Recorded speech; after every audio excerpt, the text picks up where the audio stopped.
Thank you very much, Ajahn Prapan, and it's truly an honor to be invited back to the Bangkok Symposium and to be here with all of you.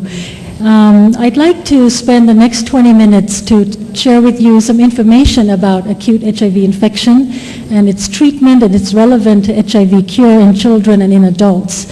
And I'd like to start off with talking about why acute HIV infection is important, sharing with you some of our own data from Thailand on viral load kinetics, how to diagnose acute infection, the impact of early treatment on the reservoir and serology for HIV, and then finally, we have also data from Thai infants on what happens to their reservoir while they're on ARV prophylaxis and also on treatment. So I do hope that this will be useful information for you in your work, and I look forward to your questions and comments at the end.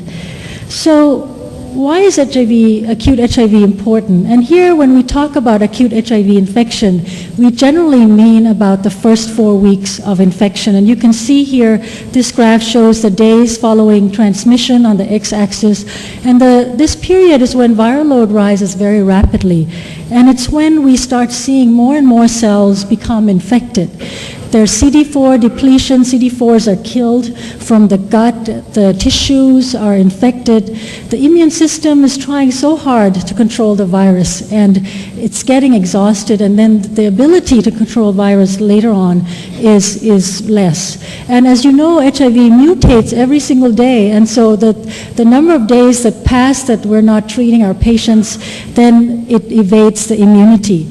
And perhaps very important for the public health field is that this is a period that HIV is very efficient in transmitting from one person to another. And in our own study, the acute study here, the SEARCH-10 cohort, mathematical modeling data have shown that if we don't diagnose people with acute infection, don't treat them, one person has a chance to transmit to 25 people during this acute period. But if we treat them, diagnose them, their viral load suppressed, this risk goes down to 1 to 2 people.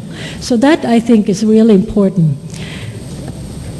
So another thing that is so important is that treating early may help people get to HIV remission. And here HIV remission means that if someone is HIV positive on ART, they're able to come off treatment and still have undetectable viral load and be healthy.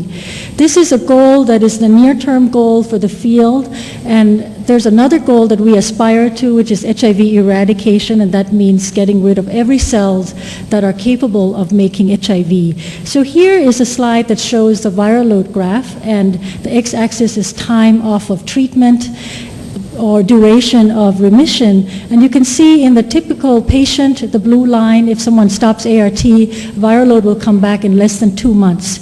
We have seen that in some cases that have had bone marrow transplantation for their cancer, in the case of the Berlin patient, Timothy Brown, who had HIV-resistant cells, he's been in durable remission for a decade now, and perhaps he might be our first case of eradication.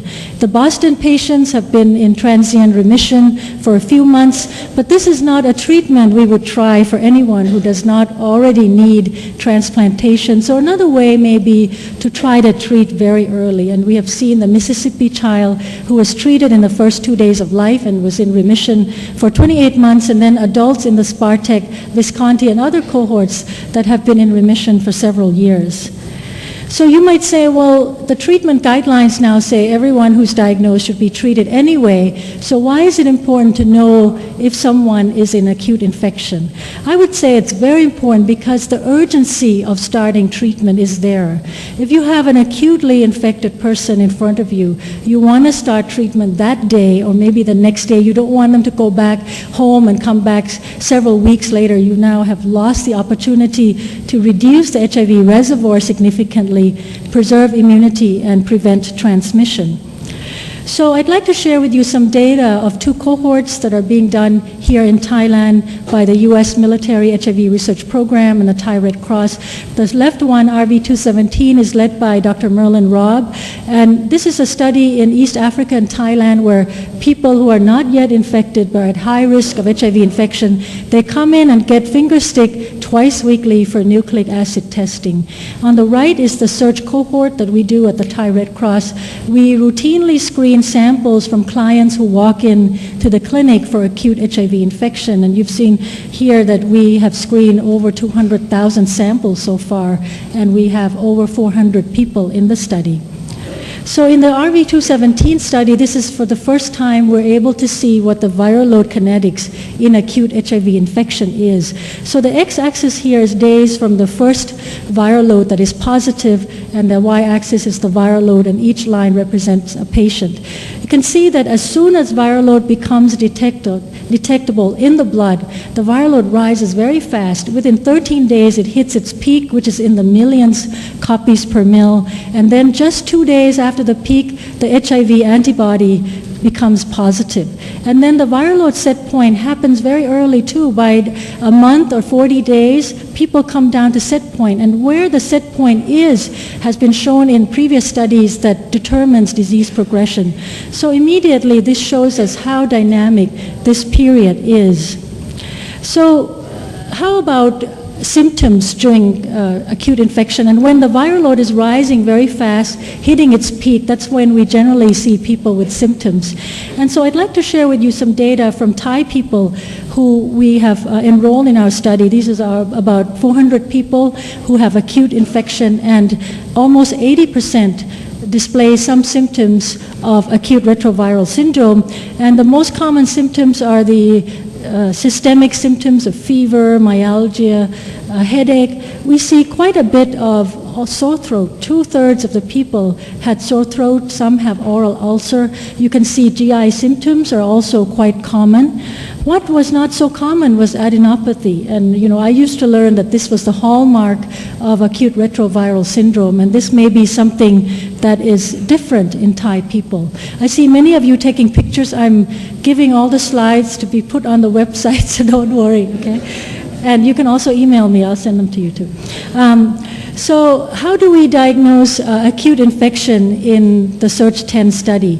And so when people walk into the Thai Red Cross Anonymous Clinic, what they get is the 4th generation antigen-antibody combo immunoassay, which is, many of your hospitals also use that. So for the research study, we do additional testing. So out of the 200,000 samples in the anonymous clinic, this is from April 2009, about 14,000 were positive. So normally in a clinic, they would be told they're positive, and that would be it. And the majority were non-reactive. And so in our research study, we do a less sensitive immunoassay on the reactive samples, and we do pooled nucleic acid testing to test for the virus in the negative samples. So in the reactive 4th generation, we found that the majority were reactive with the less sensitive methods too, which is not surprising. Most people who test positive are in chronic infection. But we did find about 400 people who were still non-reactive with the less sensitive test, meaning they have antigen, they have HIV IgM, they don't yet have HIV IgG, so they're still in acute infection. Now, in the arm that were non-reactive, the majority of people are uninfected, and that's not surprising.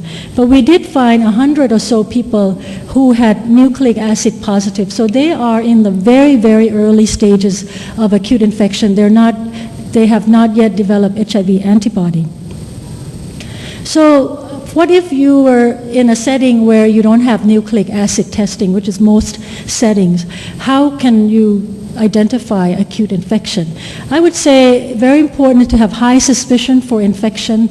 With people with febrile illness, often the history of exposure to HIV is not asked, and if there's high suspicion, then they should come back in 1 week and maybe at most 2 weeks for repeat testing. There are new diagnostics, and this Bio-Rad Genius assay is now approved in the US and is replacing Western blot. So if you have someone who's 4th generation positive and they're indeterminate or negative by Genius, that suggests that they're in acute infection. So this is a very, I think, good test because it's automated, it takes 30 minutes, and you can see the different bands for HIV-1, HIV-2, and immediately you can say, if people are positive, if they're not yet positive by Genius, then they're in acute infection. And another way is to use information already available in the system.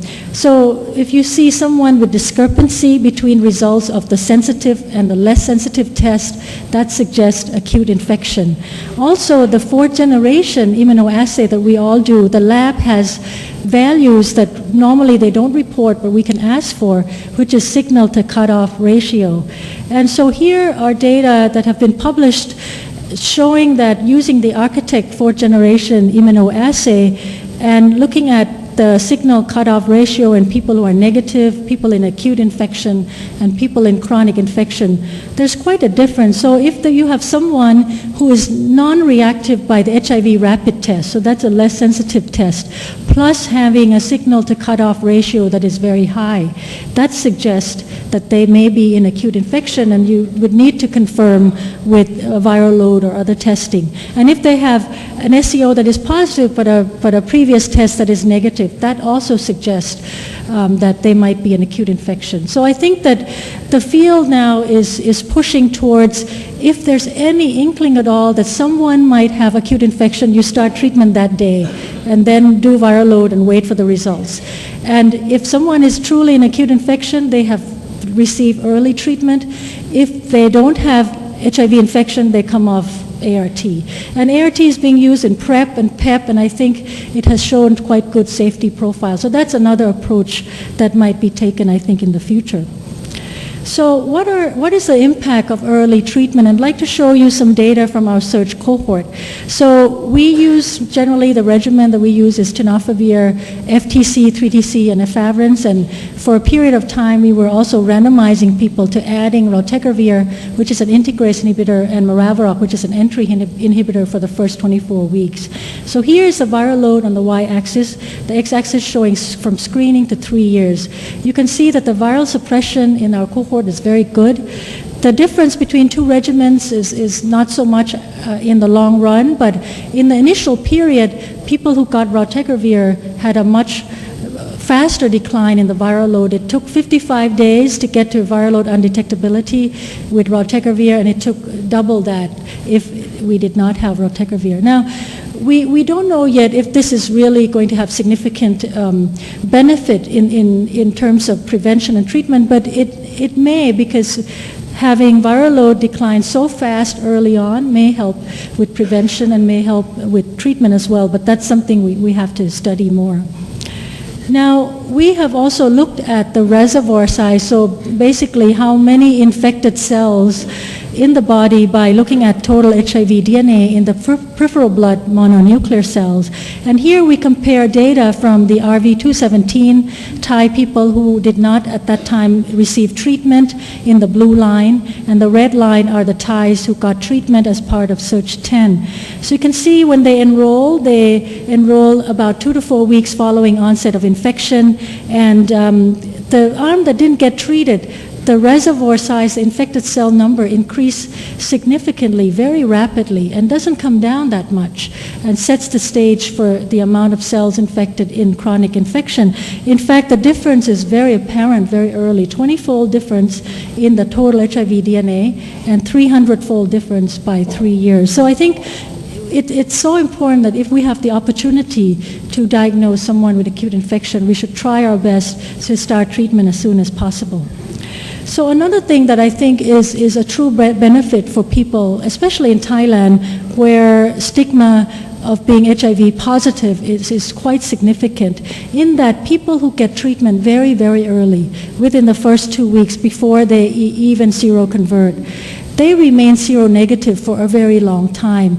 And here is the percent non-reactivity by the most sensitive test that we can do in people who started treatment from within 2 weeks of onset of infection in red, and people who start treatment later but still in acute infection. You can see that 6 months after ART, so meaning that they've had HIV for more than 6 months, 60% are non-reactive. So, you know, and this continues even afterwards, after they've been on ART for a long time. And I think this is quite a social benefit of early treatment. So how about infants? I think infants are so unique because we know the timing of HIV infection in most infants. It's at time of delivery. And the immediate diagnosis is standard of care. The immediate treatment is standard of care. And so we have a real good opportunity to try to make a difference in this group of children. So the immune system in infants are also unique, that it might benefit in terms of the chance for HIV remission. Infants have higher naive CD4 T cells that are more resistant to HIV. They have very good thymic output. They have better immune recovery than adults, and they respond better to almost every vaccine out there. And we could believe that they would respond better to HIV vaccine, therapeutic vaccine as well.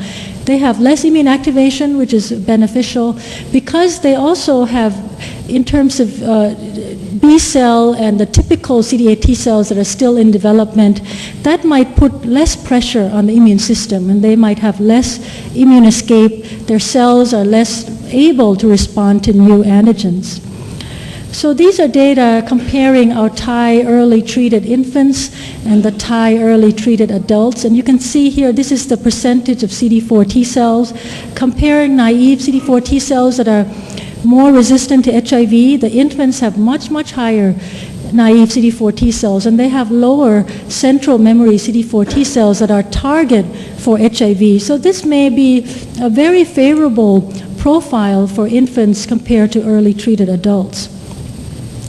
Now, we also look at reservoir size in these infants, and here are infants who are still receiving ARV prophylaxis. So they have not switched yet to treatment. And you can see this is the reservoir size on the y-axis, the integrated DNA in peripheral blood cells, and the y-axis and the x-axis is the viral load. And here there are two groups of children, the children who got AZT only for prophylaxis, and those who got the triple drug, and the nevirapine here is a prophylactic dose. So you can see that if the viral load is high during the period that infants are on prophylaxis, they actually have higher reservoir size. And so this brings us to the question and to our ability to try very hard to diagnose children early and switch them from the prophylaxis to treatment as soon as possible in order to try to lower the viral load as fast as we can and then lower the reservoir size as well. So we also looked at the reservoir size by time when children started treatment. So here we show the reservoir in the y-axis and the x-axis showing children who started treatment before 8 weeks of age versus after 8 weeks of age. And if they start treatment sooner, they have lower reservoir size. And so this goes to, we don't want even a day or a week to pass when we know an infant is infected, we switch to treatment immediately. So, however, it takes such effort to track and to diagnose one child, bring them into care, and unfortunately, the viral suppression rate is quite low. And this is not just Thailand; it's every cohort in the world. It's very hard to suppress viremia in children. And here, this is data from August 2014 to December of last year, 168 infants diagnosed with HIV in Thailand. The median viral load of about 100,000. 6 months and 12 months after ART, you can see a year after ART, only half of viral load suppressed. This is much, much worse than the adults that we treat. And this is because, ART is not very good. I mean, they have to take lopinavir liquid, which is very hard to take. And I think that we do need better ART for these children. We don't have a lot. It's manageable, and I think we have to think about getting raltegravir for these infants and to help them get through this first year, 2 years of life when they can take other regimens easier. And I think frequent viral load monitoring is also important. This is not a lot of investment for just 100 or so children. We can't do viral load once a year in these infants. It's just too late.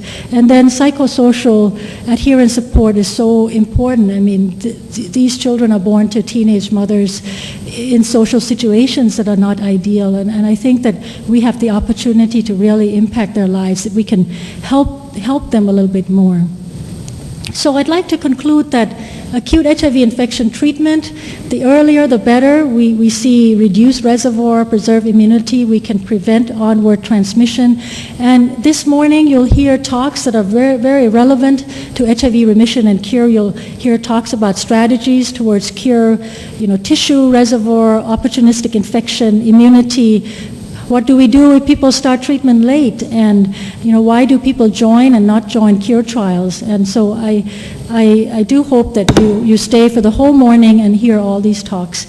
And so I'd like to end with acknowledging our study participants, both the adults and children, their families. They give so much in the name of science. Our study team and sponsors and all the people here who provided information, data, and input. Thank you so much.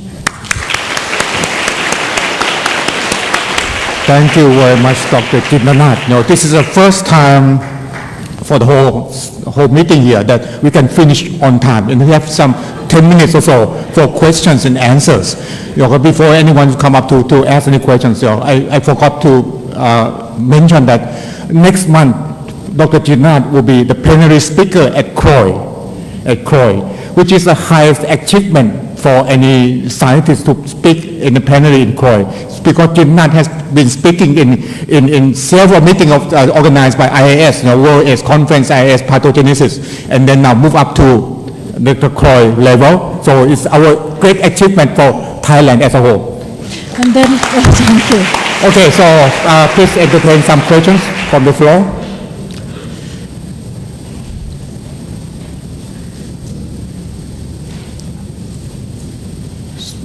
No one will ask anything because they would probably, some of them will just follow Jintanat's talk and call next month in Seattle. Okay. Professor Kiet, please. No, you just have a microphone there. But it's very nice. For those of us who come from developing countries, Jintanat told us how we can diagnose acute HIV in our resource limited settings. It's a very important lesson. Kiet. Hi, Jintanat, always a very good talk. The question is in the kid that in the patient that had been treated very early and didn't show seroconversion, and you said that even after 6 months. So how long you have been seeing that they remain seronegative? More than years or even years? Yes, and we haven't done serology for the whole cohort for that long, but we have done in a number of people, and even 2 to 5 years after, they're still seronegative. Yeah. So the potential for cure and potential for seroconversion is something that we will tell our people in our country that this is probably the reason that you should come for early HIV diagnosis and treat it. I wouldn't say for cure because we're very far off. Okay, so if there's no more questions, please go ahead. Thank you, Ajahn Jintanat, Thananda from CDC Thailand. Your talk always very impressive. I like to ask in terms of public health program, do you anticipate that would the acute HIV infection treatment will be part of the WHO recommendation in the near future or sometimes? Yeah, I know the WHO has had now several meetings, think tanks, to try to think about that. And so I think definitely they have intention to look into how to incorporate this into the guidelines, but whether it gets in or how it's done, I think we have to wait. Okay, Professor Kun Kanya. Hello, Jean.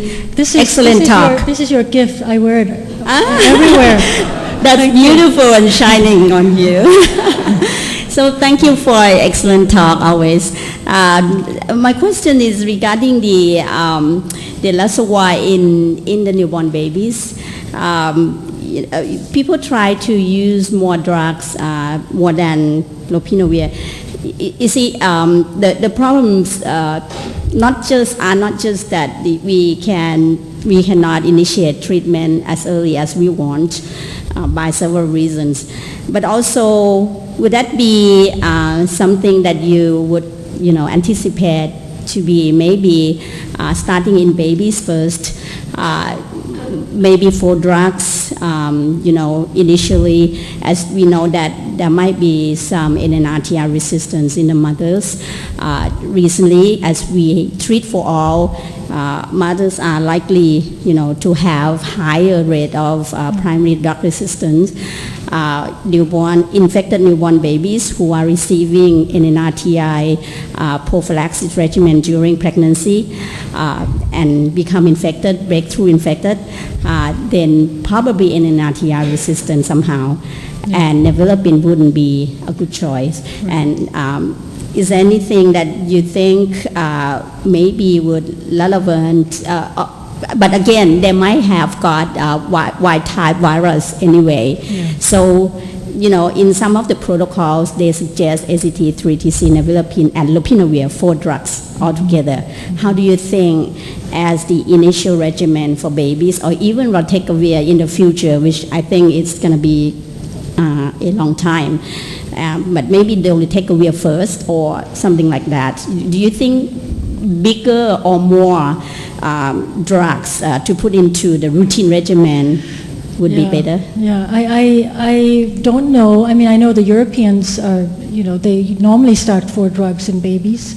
I think better drugs would be better than more drugs, and I think that lopinavir is a problem in this age group, and I think that if we can use raltegravir up front, and it's approved down to a very young age now, and I think Tanya Wee is trying to work with the company. So as a group, maybe we have more power and more, to try to go with the company. At least for Thailand, we're not talking about a lot of children. And I think that if we can start raltegravir earlier, that would be better. And the other thing is the impact P1115, the ARV prophylaxis, the nevirapine dose is a treatment dose. Exactly. And we use nevirapine prophylaxis dose. Now, we discussed this, and it is a problem with diagnosis. If we use treatment dose, some of the diagnostics that we're using now in Thailand may not pick up the infection till a little bit later, but that's also something we have to weigh in. Well, thank you. Okay, I hope you agree with me that whoever faces shown on the screen are much prettier than the real face. So please sit behind the microphone, whatever, and then you will be shown up there. It's terrible. Nice. This is one change I don't like about the Bangkok Symposium. So I have finished. Last question, and then we can have to go. Thank you, Dick from Vietnam. Thank you for the presentation. That I just noticed in the presentation that only 50% of the child got viral loss of breath after 1 year of AIV, and even though that's children using lopinavir, ritonavir, and WHO guidelines still recommend to continue that failing regimen after 1 year if the children that's using lopinavir, ritonavir regimen. Yeah. So what do you think in terms of making the viral load spread for those children? After 1 year, you test it and you see that viral load is not spread. So what is your suggestion for changing regimen apart from the WHO guidelines? Thank you. It's a very hard question because, we're limited to what we have. So I think from the WHO point of view, I mean, even when you're failing on a PI regimens, mutations don't, occur very much, and most of the time kids are failing because they're not being given the drugs.